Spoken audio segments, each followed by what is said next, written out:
Bien, antes que todo, buenas noches a todos. Mi nombre es Gianpiero Campelo. Hoy le vamos a hablar sobre dolor torácico, sobre todo en el primer nivel de atención. ¿Por qué es importante establecer el tema del dolor torácico? Sobre todo porque vamos a entender un poquito por qué sigue siendo importante tener en consideración la presentación clínica y tomar conducta en base a esto. Este, no me pasa la diapo. Este soy yo. Como les mencioné, Gianpiero Campelo, fue parte de la directiva, fui presidente de la Asociación Nacional de Médicos Rurales, la ANAMER, presidente de la Federación de Profesionales de la Salud Rural. Soy actualmente residente tercer año de cardiología en Ciudad de Caracas, Venezuela. Soy miembro de la ICC y tengo 3 diplomados, sobre todo ligados a riesgo cardiovascular. Esta es alguna bibliografía que vamos a estar compartiendo respecto al tema que vamos a hablar el día de hoy. Pero no menos importante es saber que toda bibliografía que nosotros debemos tener en consideración debe estar ligado más que todo a guías de práctica clínica. En este caso, la guía de dolor torácico del 2021 de la AHA. Si bien es cierto, debemos tener en consideración que el dolor torácico nos llama a nosotros la atención porque es una sensación desagradable. Nadie quiere vivir con dolor y sobre todo porque esto causa incomodidad. Pero ¿por qué es importante para nosotros saber sobre esto? Porque un dolor en la parte anterior de lectoras nos hace pensar que podemos tener un problema cardíaco. Es importante. Toma.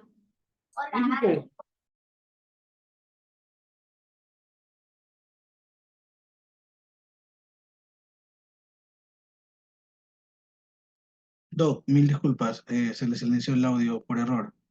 ¿Se lo puede volver a reactivar? Claro, ahora sí.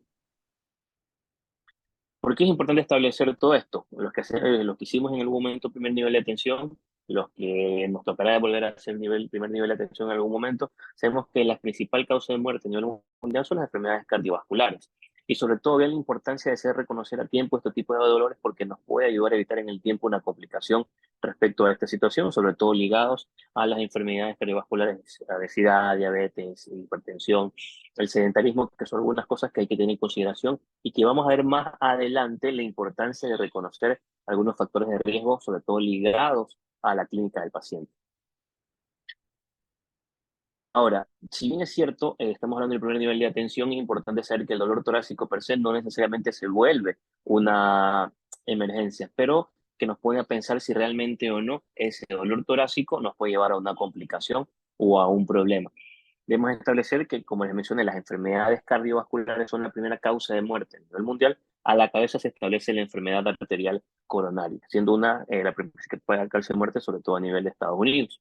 Y en este pequeño gráfico establecemos eh, la presencia o la superioridad de las enfermedades cardiovasculares, sobre todo en Estados Unidos.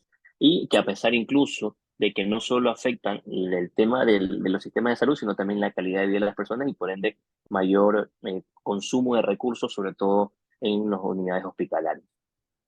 En cuanto un poco a la epidemiología, es importante también establecer que es el segundo motivo de consulta más común en los departamentos de emergencia, acaba ocasionando 6.5 millones de visitas por año y da casi lugar a 4 millones de visitas ambulatorias, sobre todo en Estados Unidos, y que corresponde a de 5 a un 20% del total de casos anuales, sobre todo en sistemas hospitalarios como en España.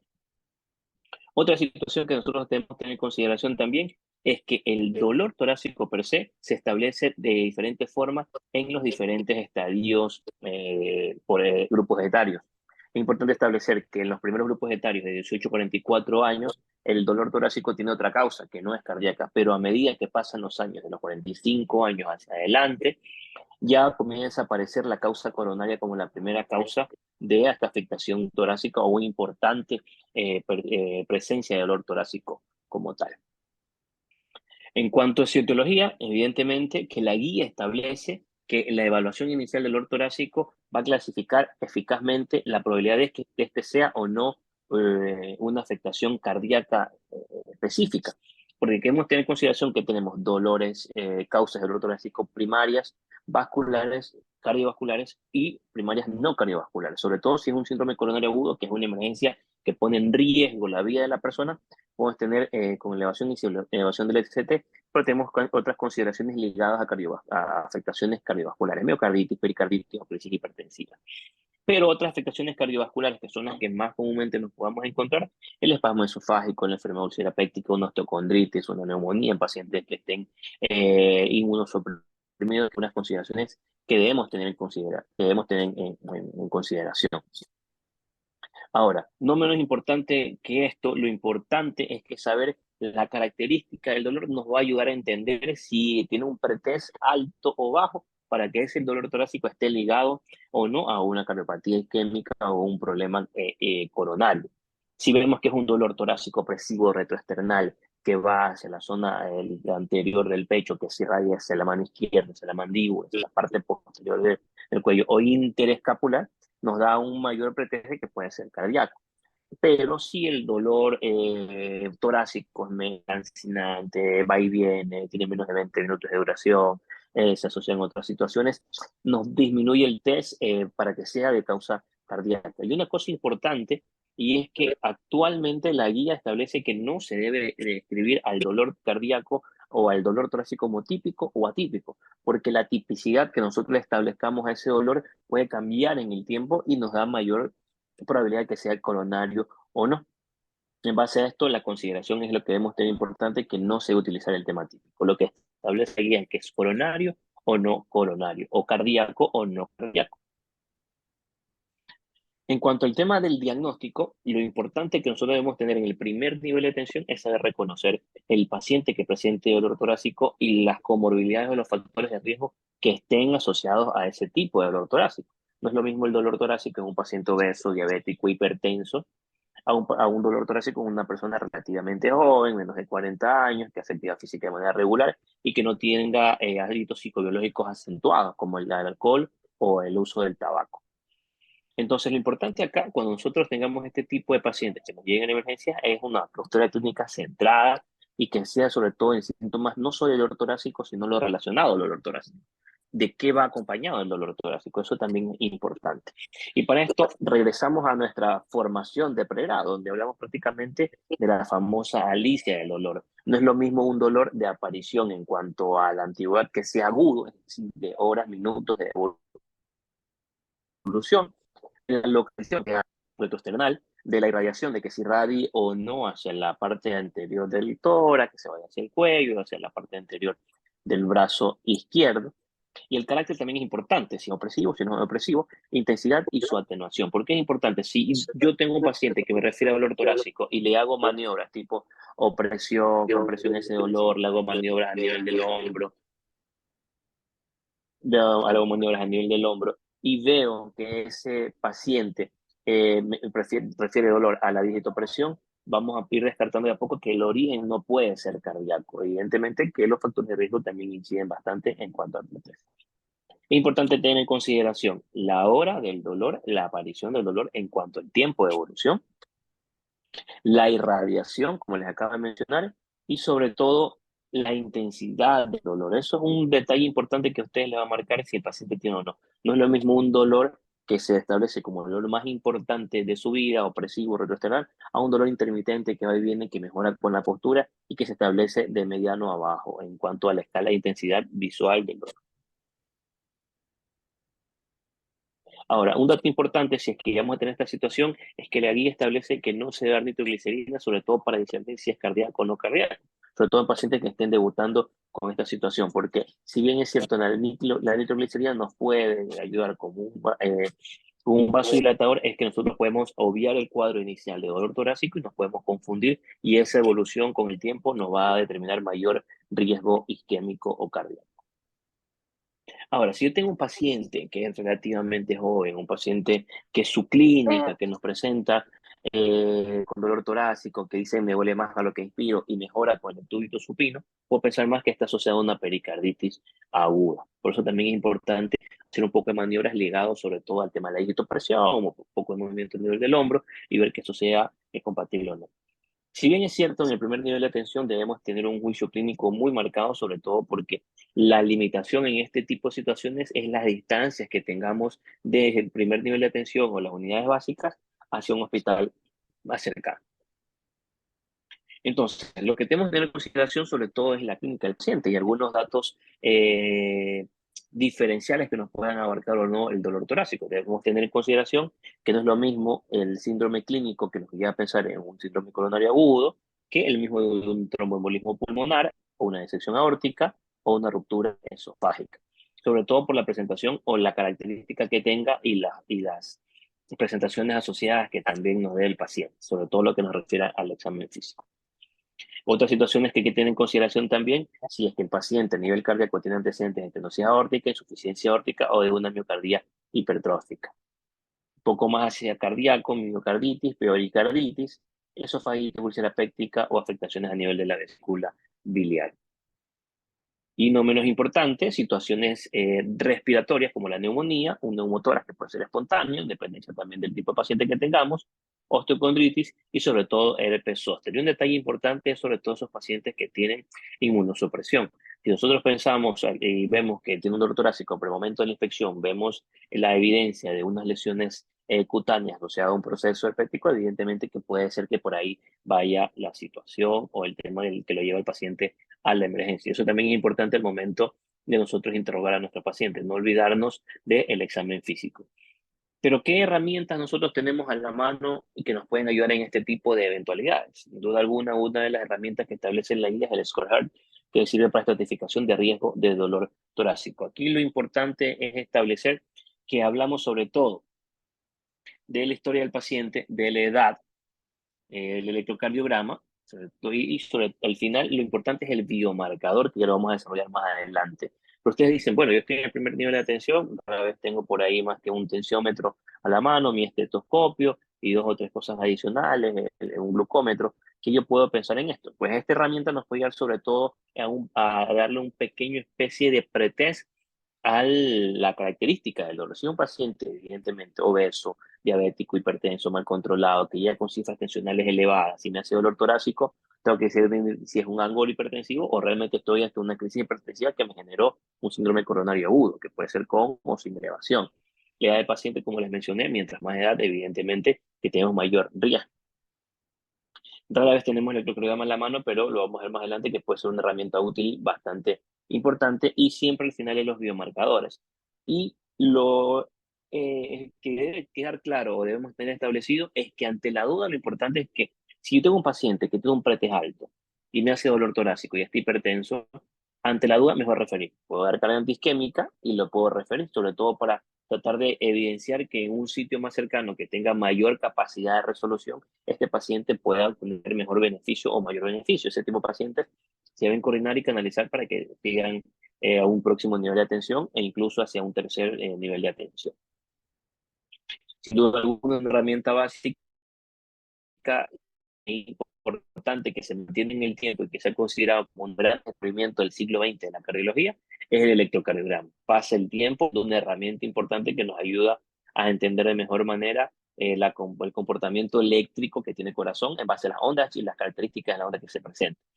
Sin duda alguna, si tenemos un electrocardiograma, establece la guía no solo de dolor torácico, sino también del síndrome coronario, es que el paciente debe recibir o se debe hacer un electrocardiograma en los 10 minutos del primer contacto médico. Si tengo un paciente que hace dolor torácico, a los 10 minutos ya debe tener no solo realizado el electrocardiograma, sino interpretado porque eso va a determinar la conducta. Una radiografía de tórax, porque evidentemente si tengo un paciente hipertenso puede discernir que puedo tener una disección aórtica y ese es el motivo del dolor torácico. Sin duda alguna, los biomarcadores forman parte también del abordaje clínico, pero eso va a ser en dependencia de donde nosotros nos encontremos desarrollando nuestras actividades. Y una herramienta que para mí sí es indispensable y que todo médico debe manejarlo actualmente es el ecocardiograma. Y una de las herramientas más importantes que está ganando auge en los últimos tiempos es el uso no solo del ecocardiograma, sino del ecopulmonar y que todos ustedes deben reconocerlo, manejarlo y sobre todo practicarlo porque mientras más lo practiques, mayor capacidad de discernimiento vas a tener, sobre todo en algunas eventualidades. Y estas son otras situaciones que evidentemente no están a la mano, pero que nosotros debemos tenerlas en conocimiento. Si yo no estoy en el primer nivel de atención y estoy itinerando, me manda el ministerio a itinerar durante algún tiempo en algún centro de mayor complejidad, tipo un tipo C o un tipo B o un hospital general, sobre todo cuando hay los feriados de carnaval o Semana Santa, en estas situaciones. Lo importante es que si yo tengo un paciente que hace dolor torácico y tiene un pretest muy alto, debo pedirle biomarcadores, sobre todo la troponina. Hay que entender también que la troponina tiene su tiempo de elevación y su tiempo de comportamiento. Sobre todo, hay que entender que se comienza a elevar de 2 a 3 horas en un promedio, de 2 a 4 horas en un promedio de 3 horas, y tener en cuenta en consideración, sobre todo, que la primera troponina que nosotros damos en el contexto de un dolor torácico menos de 3 horas no me descarta que sea un síndrome coronario agudo. Entonces, por eso hay que volverlo a repetir, sobre todo a las 3 horas de inicio del cuadro o a las 3 horas de que se tomó la primera troponina, sobre todo para descartar. ¿Ok? Algo más importante que establece la guía es discernir si estos pacientes se benefician o no de manera adicional de otros medios invasivos, ya sea prueba de esfuerzo, coronariografía invasiva, según el pretest del paciente. Ahora, lo importante que nosotros debemos tener en consideración es que si el dolor torácico es agudo, y establece un pequeño algoritmo, si no es agudo, hay que ver si el patrón del dolor que mantiene el paciente es el mismo que se ha mantenido en el tiempo o tiene un aumento de su patrón de dolor. Eso también es importante. Si es un dolor torácico agudo establecido, hay que hacer una buena historia clínica, una exploración, un electrocardiograma y establecer si es una causa cardíaca o no. Si no es cardíaco, no es necesario que el paciente tenga la necesidad de hacerse biomarcadores, pero si yo pienso que es un síndrome coronario agudo, tengo que ser la guía para síndrome coronario agudo y descartar las otras patologías asociadas a este procedimiento. Aparte, ¿qué nos puede también ayudar? Si yo también sigo teniendo dudas, puedo hacer otro electrocardiograma y si la causa me sigue diciendo que no es cardíaca, puedo no requerir hacer pruebas adicionales o biomarcadores adicionales. En cambio, si es un síndrome coronario agudo, yo tengo un paciente hipertenso, obeso, un pretest alto, lo puedo referir, dar cantidad antiisquémica y lo podemos establecer y canalizarlo, sobre todo porque es un paciente prioritario por el riesgo que conlleva el síndrome coronario agudo per se.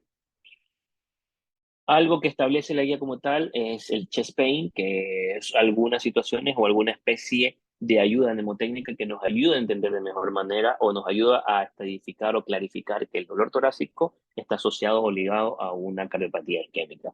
Primero, si el dolor torácico es la C de dolor torácico, chest pain, esto es traducido en español, las troponinas, la asistencia temprana, la decisión compartida, sobre todo con las herramientas que tenemos ahora por teléfono o por comunicación, las pruebas de testeo, las vías adicionales que debemos tener, los síntomas acompañantes del dolor torácico, identificar oportunamente, descartar si no es cardíaco y ver las otras estructuras adicionales que puedan tener en consideración. Esto a breves rasgos en lo que corresponde a este tipo de herramientas. Los voy a dejar adicionalmente con un estudio que se presentó este año en el hospital, sobre todo en pacientes que utilizaban el servicio de emergencia, el Heart Score, sobre todo para determinar si ese paciente es o no paciente, el dolor torácico que tiene el paciente está ligado o no a un proceso isquémico o no. Básicamente, lo que nosotros debemos entender que todo lo que nosotros hagamos y tenga implicación en la determinación de nuestra conducta, tratemos de realizarlo de mejor manera y eso tratar de publicarlo que veo en el tiempo como un estudio que vaya a mejorar la calidad de atención de nuestros pacientes y que repercuta sobre todo en a largo tiempo en su desarrollo como paciente. Este tipo de estudio fue descriptivo, observacional, prospectivo, pero lo que nos ayuda a discernir, sobre todo después de todo lo que les he comentado del protocolo HERT, es que sirve como herramienta en emergencia o en el primer nivel de atención para discriminar o no si el paciente tiene o no un síndrome coronario agudo asociado a un proceso isquémico. Es importante establecer entonces que según este estudio se determinó que tiene una buena correlación y que sobre todo este tipo de estudios nos va a ayudar a otros estudios a que se puedan implementar y que vean que el protocolo Score o el Score nos ayuda a evidenciar si este tipo de pacientes tienen o no síndrome coronario agudo y puedan ser integrados a otros estudios, sobre todo multicéntricos. Para ir terminando, lo que nosotros debemos establecer como médicos de primer nivel de atención, o que estemos integrando en algún centro de salud, o que estemos yendo a un hospital básico, es que las enfermedades cardiovasculares son la primera causa de muerte a nivel mundial. E incluso después de la pandemia sigue estando a la cabeza, incluso en el momento más añejo de la pandemia, tal vez por la poca información que se tenía en su momento o por la poca realidad de los datos, no se tuvo en consideración si se mantiene o no, pero sigue siendo la principal causa de muerte en el mundo. Lo importante como nosotros, no olvidar que nosotros antes de cualquier cosa somos clínicos. Nos formamos como clínicos, nuestro pensamiento después de salir de la universidad sigue siendo clínico. En el primer nivel de atención nos comportamos como clínicos, es por ende que el abordaje oportuno de estos pacientes y nuestra manera de discernir este tipo de situaciones va a determinar nuestro plan terapéutico y la conducta que nosotros tengamos con los pacientes.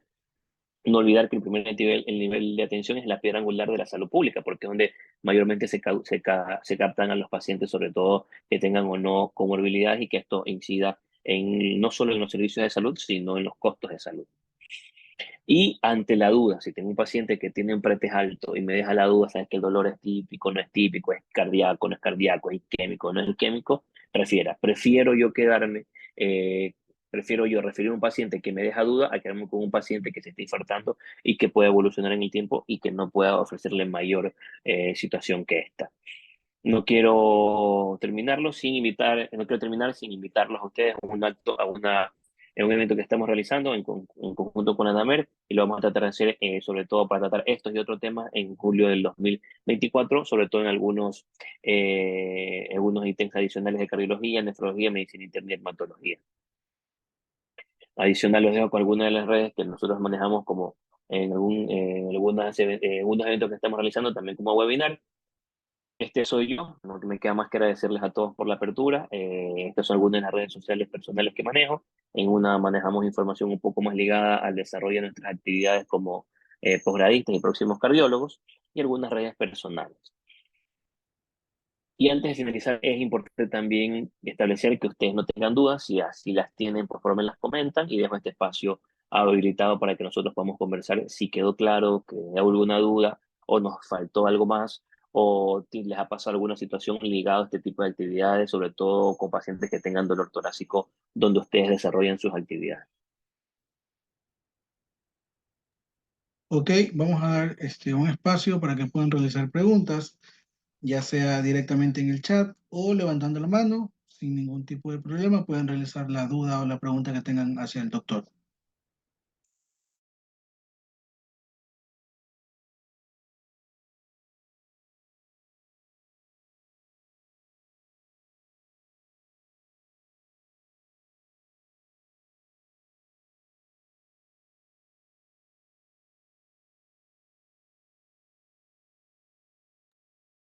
Parece que quedó todo claro.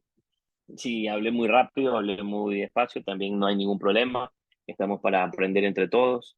Lo importante es que nosotros no podamos irnos sin tratar de discernir sobre este tipo de situaciones que podamos tener en donde desarrollemos nuestras actividades como médicos rurales.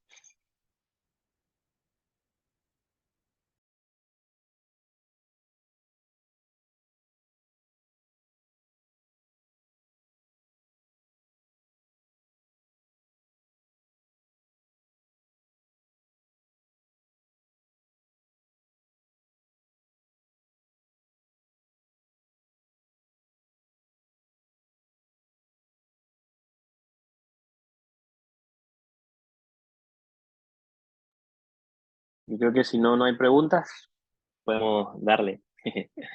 Doc, disculpe, una pregunta que tenemos en el chat de WhatsApp. Ajá. Indican cómo se puede realizar diagnósticos diferenciales de dolor torácico. Yo creo que es importante. Esa pregunta es válida siempre, sobre todo cuando uno está iniciando.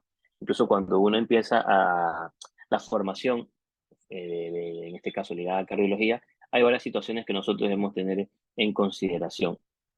Primero, la clínica. La clínica prima. No es lo mismo un dolor torácico coronario a un dolor torácico tipo clorítico por una osteocondritis, que no tiene dolor de quitopresión. Clínicamente, el dolor torácico coronario, si es que es ligado a un síndrome coronario agudo, no vamos a tener dudas. Sobre todo, primero, por la aparición del dolor. No es lo mismo que yo esté sentado descansando y tenga un dolor agudo, es decir, que inmediatamente estoy sentado en reposo y comienza el dolor. Si tiene más de 20 minutos de duración, yo digo, este dolor va más hacia cardíaco. Si se presenta en reposo, si es tipo opresivo, que si irradia hacia la parte anterior del cuello, se va hacia la mandíbula, se va hacia la cara anterior del brazo, eh, si se mantiene en el tiempo, si no mejora un poquito con la movilización. Hay veces gente que siente dolor torácico y se levanta, comienza a hacer un poco de movimiento, pero no mejora, si comienza a estar un poquito diafórico, siento que me falta la respiración. También es importante establecer que eso puede ser más coronario o no. Y también tengo sensación de falta de aire como disnea, porque hay que recordar que la disnea es un equivalente anginoso, es decir, que el paciente está teniendo un problema a nivel cardíaco que se puede traducir en un síndrome coronario agudo como un equivalente anginoso, hablando de la disnea. Pero hay una situación que debemos también tener en consideración. No todos los pacientes presentan dolor torácico de la misma manera. Los pacientes adultos mayores, los pacientes inmunosuprimidos y las mujeres tienen una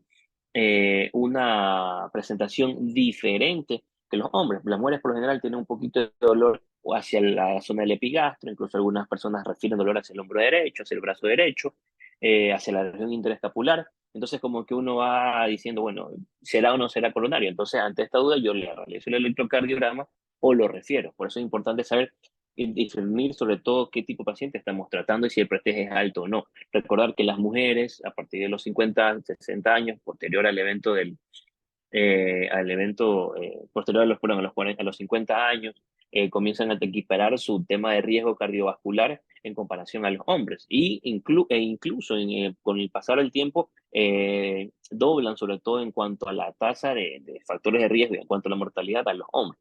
Entonces el pretest es importante y la clínica de paciente también es importante. Ok, tenemos otra preguntita en el chat aquí en el Zoom.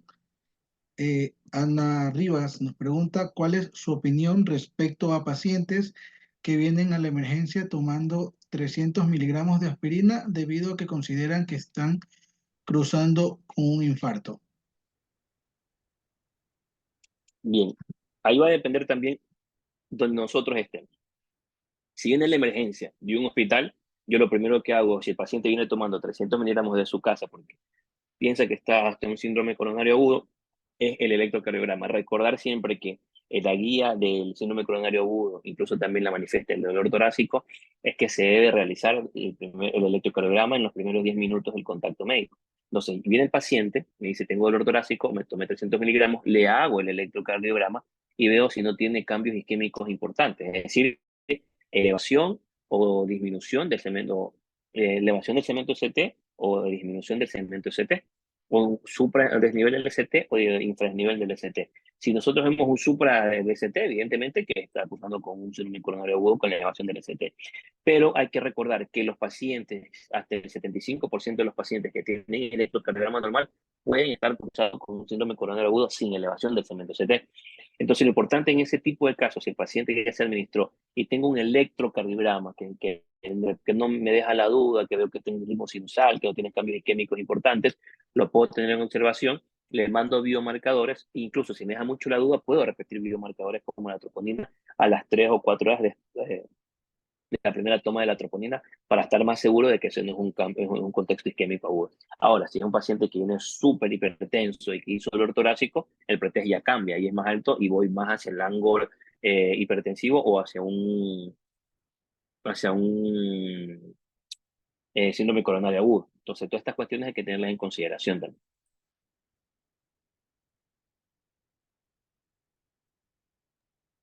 Tenemos otra pregunta. Ronnie Padilla. ¿El signo clínico de Levine se puede considerar clínicamente significativo actualmente en los pacientes, dado que presentan sintomatología atípica? Como les mencioné, realmente todo suma y todas las guías establecen que actualmente todo paciente se trata de manera individualizada. Y eso que establece, no todos los pacientes son iguales, las guías siempre establecen algo de manera general, sobre todo en base a los estudios que realizan. Pero si tengo un paciente que presenta un dolor que mejora con la posición, que la presentación más que atípica no es cardíaca y me deja la duda, lo tengo en observación, que es mucho más factible. Pero si a mí me deja la duda y yo estoy en un centro, en una unidad básica, yo lo puedo referir y como les mencioné, ante la duda es mejor referir de dejar a ese paciente que sea canalizado en un centro de mejor resolución y que pueda ser atendido o se lo pueda tener en observación. pero todo suma, tanto la clínica, como les dije, el signo de Levin realmente no tiene mayor implicancia, sobre todo para descartar que sea o no cardíaco, pero si deja dudas, tenerlo en observación si estás en una emergencia de un hospital básico, pero si estás en primer nivel de tensión, lo ideal es referirlo. Es preferible que te digan, mira, este paciente vino con dolor torácico, pero cuando llegó acá no tiene dolor torácico, a que cuando llegue ya, a que llegue a tu consulta tenga dolor torácico, lo refieras y termine siendo un síndrome coronario sin elevación del ST. Ok, tenemos otra pregunta por interno, la mandaron directamente. Dice, ¿cuál sería el comportamiento a seguir si nos encontramos ante un paciente con dolor torácico, epigastralgia, vómito y sin enfermedades aparentes, crónicas de hipertensión arterial, y no tenemos electrocardiograma, solamente acceso a laboratorios y el hospital más cercano está a más de 3 horas? Esa sí es una pregunta bastante buena, sobre todo porque pasa, y esa es la realidad del país. Lo que nosotros hemos trabajado en hospitales básicos, en primer nivel de intención, pasa. Ahí lo que puedes ayudar es la evaluación del HER score. Si es un paciente joven que tiene epigastralgia, y los antecedentes, si tiene o no una afectación gástrica, refiere que el dolor a la digitopresión, hay dolor más a la digitopresión o tienes dolor a nivel del epigastrio, pero que mejora un poquito con un toquecito de algún inhibidor de bomba de protones, como que te va dejando el pretest bajo. Pero evidentemente lo que influye en este tipo de pacientes también es el abordaje no solo clínico, sino también los hábitos. Ese paciente puede ser que no tenga comórbidos conocidos, pero que sea un fumador importante. Y recordar que el tabaquismo como tal es un factor de riesgo importante que incluso cuando uno tiene un evento isquémico, tiene que dejar de fumar sí o sí, el paciente no puede volver a fumar. Entonces todo eso va a influir en nuestra condición. Si a mí me da la duda, por eso digo, lo tengo en observación un rato, veo si mejora con algo de medicación endovenosa ligado a su gastropatía o al evento a nivel abdominal que tiene, y lo tengo en observación a ver si mejora o no. Entonces lo tengo en observación, vemos si se comporta bien, se puede incluso hidratar un poco, pero discernir sobre todo en cuanto al pretest y hacer un buen examen físico, no solo ligado al paciente, sino al tema familiar, antecedentes de cardiopatía isquémica en familiares, papá o mamá están vivos o muertos, si falleció algún familiar de él con muerte súbita, si ha tenido ese evento igual o no, si fuma, si toma, todo eso también es importante, porque, como les dije, uno de los factores de riesgo más importantes es el tabaquismo. Si el paciente, por más que no tenga antecedentes, fuma de manera importante, el pretest ya aumenta. Deja de ser el paciente que es relativamente sano. Ok, listo. Creo que no tenemos más preguntas. Agradecerle nuevamente, doctor, por su intervención. Creo y estoy seguro que ha servido de mucha ayuda para muchos de nosotros que estamos trabajando dentro del ámbito de la salud o algunos también que están estudiando, ya tienen un poquito de base y de conocimiento. Doc, no sé si tal vez me pueda permitir para compartir pantalla. No entendí la última parte, ¿me dijiste? Si me pueda permitir para compartir pantalla. ¿Me pusiste de administrador? ¿Usted está compartiendo pantalla? No, voy. Salgo. Dejar de compartir. Dale, ahora sí. Ok, muchas Gracias. gracias. Bueno, agradecerles nuevamente por su participación, por ayudarnos en esta Gracias a noche. ustedes por la invitación. Esperamos volverlo a poder tener nuevamente en otra actividad. También indicarles a los participantes que nos pueden seguir en nuestras plataformas digitales, si pueden ver en pantalla, todos nuestros usuarios, nuestras plataformas digitales, y recordarles que esta intervención del día de hoy va a ser subida a nuestra página de YouTube para que la puedan visualizar en cualquier momento. Si tuvieron alguna duda o si algo se les quedó inconcluso, lo pueden revisar. Listo, agradecerle nuevamente, doctor. Buenas noches con todos. Tengan bonita Un noche. abrazo, gracias.